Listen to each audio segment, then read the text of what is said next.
So Daniel Bruhl, you are the alienist of TNT's The Alienist. Tell us a little bit about when you first read the script or the book or whatever it is that you first read for this project. What about it made you want to be a part of it? Well, I read the book first, and it had been published in Germany, but it's not as well known as it is here in the US. And it's one of these books that you cannot put away. So I read it in a day or two, and I was immediately fascinated by it, about that combination of it being a gripping, dark thriller, but also a very entertaining history lesson about New York at the times. I learned so many things I didn't know. In Germany, we don't know that Roosevelt was running the police department in New York before he became president. So many things I learned. And then also going back in time and exploring the beginning of so many sciences that now we know so much better and know so much more about. Was just a great combination. And then I met Jakob Verbruggen, the director, in Berlin. They didn't let me suffer for too long. I'm used to these, to these meetings where then you don't hear anything for a couple of weeks, and then you get the call and they say, well, it was great, but somebody else is going to play the part. So after a week, Jakob had made his decision, and the producers, and I was so happy, even more so to then learn that Luke Evans was playing John Moore and Dakota Fanning was playing Sarah Howard. So just a great combination of things. Mm-hmm. So tell us a little bit about Dr. Laszlo Kreizler, the character that you play. Tell us about this guy.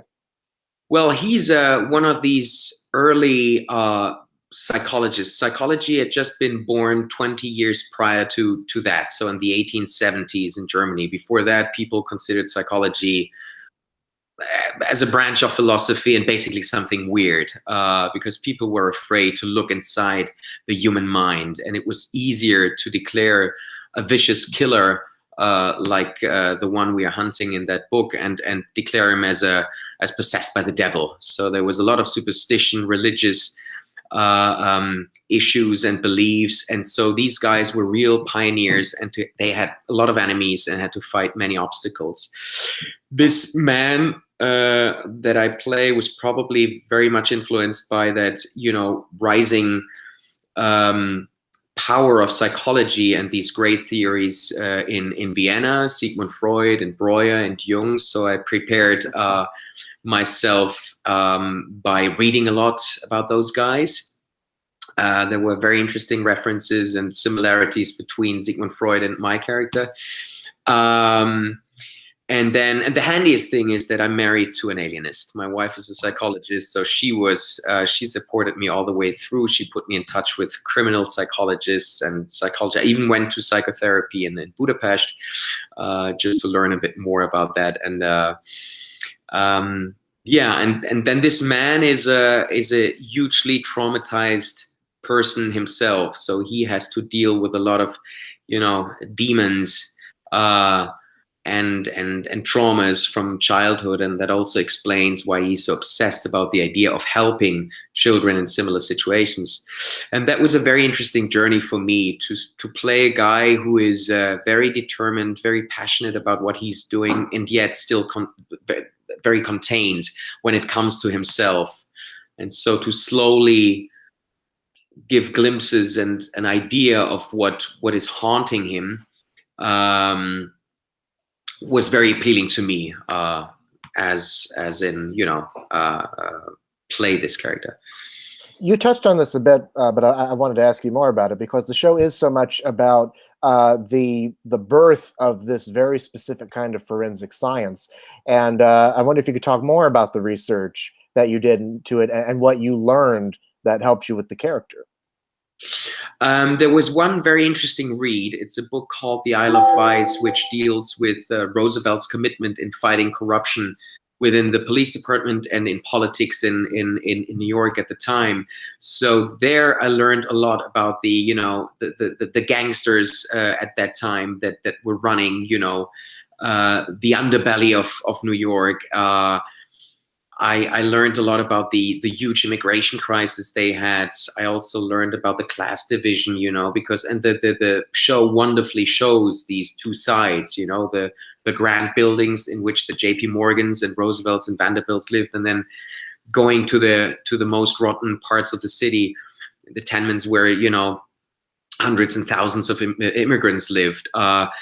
So much stuff I didn't know about. And yes, as you said, it's also the beginning of the forensic science. And it's, you know, having watched many CSI shows today, it's very endearing to go back and to see a couple of characters being fascinated by seeing a fingerprint, and you know, and that being a revolution in you know, in the police work and in science. That was interesting. I wonder if you could talk a bit about some of the darker aspects of this show. It's about a child murderer, child prostitute murderer. And so, I mean, as an actor, is it difficult for you to put yourself into those kinds of situations and deal with this kind of really disturbing and disquieting material? Well, yes and no. It was, yeah. Whenever we dealt with, you know, that world of child prostitution, it was really touching. Also to see those scenes, and some of the scenes I wasn't in. It was more, you know, John Moore's path, but it was really moving when I saw these young actors playing these prostitutes, and to think about the fact that this really happened and still happens, you know, exploitation of children. So this is a huge subject in the show.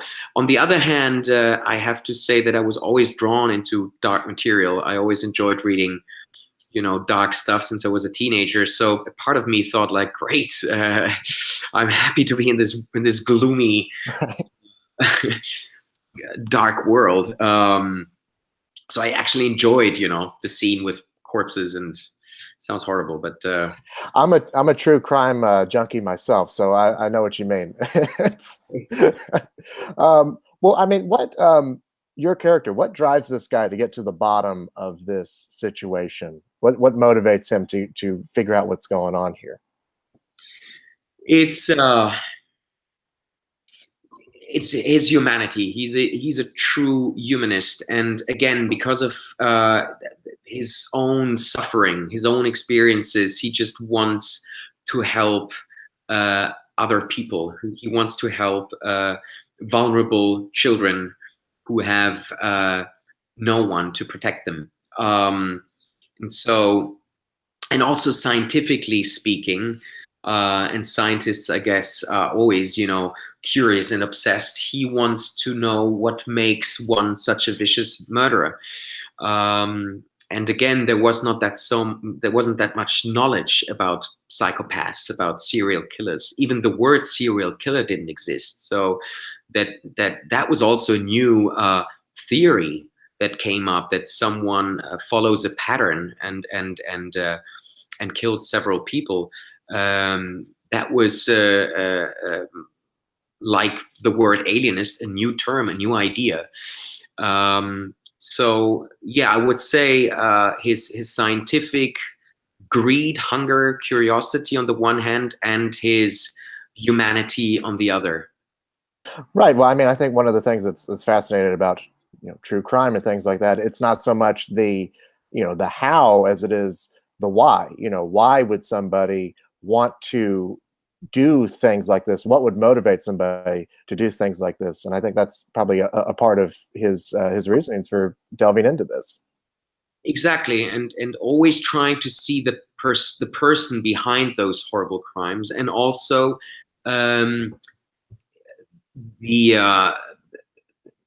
idea that, you know, he expresses, and that, you know, shocked the society back then, to say every single one of us could be capable of doing these things. It just depends on your environment in which you grew up, and the things which are done to you when you're a child. But evil lies within us all, he says, and I totally agree. That's still true. You are one of three people on this team of investigators. Can you talk a bit about the relationship between your character and Luke Evans's character, the illustrator John Moore, and what it was like working together?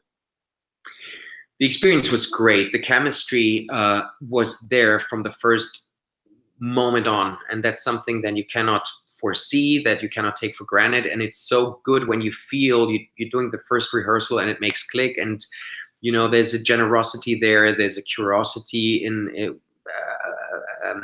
each other, and so that was wonderful. And yeah, it's an interesting relationship that these two have, and also that triangle with Dakota, because they're all social outcasts, they're all outsiders, that they're all brilliant in what they do, because they want to break out of the norm. They're modern thinkers. So Dakota is that determined, young, tough lady who wants to become the first female police officer. John Moore is a romantic soul. He's an artist deep down. He is a guy who is a true artist. And what is helpful for me in using him as part of the team are his social abilities to move around New York, because he knows everyone in New York from the upper class, but then he also can easily move himself around, the dodgy places, which he very often goes to. So there's a very symbiotic mutual interest and a bond between all those characters, and they all need each other. And Kreizler has his brain, and he has his understanding about psychology, which is very crucial and necessary in the investigation, but he perfectly knows that he needs other equally brilliant people to help him, because otherwise on his own he would never find the killer. So John Moore, the society guy, Sarah Howard, tough lady at the police department with a lot of psychological knowledge herself. The Isaacson brothers, brilliant forensic experts, and so forth. Even Roosevelt, who is kind of an enemy sometimes and a rival, because it all goes back to the time they had at Harvard, where they studied together. But even him, he has that human core, which eventually makes him also support our cause. Yeah, it's interesting with Dakota's character, Sarah. I mean, you're both of you are trying to, in a sense, prove yourselves. I mean, you are trying to prove that this method of investigation is worthwhile, and she's just simply trying to prove that she has what it takes to, work in what is a man's world. Very much predominantly a male world at that time. Can you talk a bit about working with her? It was, again, I mean, Dakota was absolutely perfect in that part, almost to a degree that started annoying me, because she always got it right after one take or two, whereas I needed 17. But she just understood that part, took brave decisions as an actress, and gives that character that straightforwardness, sharpness, bluntness that it needed. And I particularly enjoyed the scenes in which my character is questioned and cornered by her. And when she confronts me with, her female intuition, her theory, her question marks. And then I very often rely on my books that I've read and my studies on the human mind and analysis and psychology. But she surprises me every now and then with very logical, matter of fact, also psychologically clever female points of view. Was a part of the appeal of doing this being able to play a character for 10 episodes I don't remember off the top of my head how long you guys shot this, but I know somebody mentioned it to me earlier. But I mean, just being able to chart a longer character arc than you can in a movie.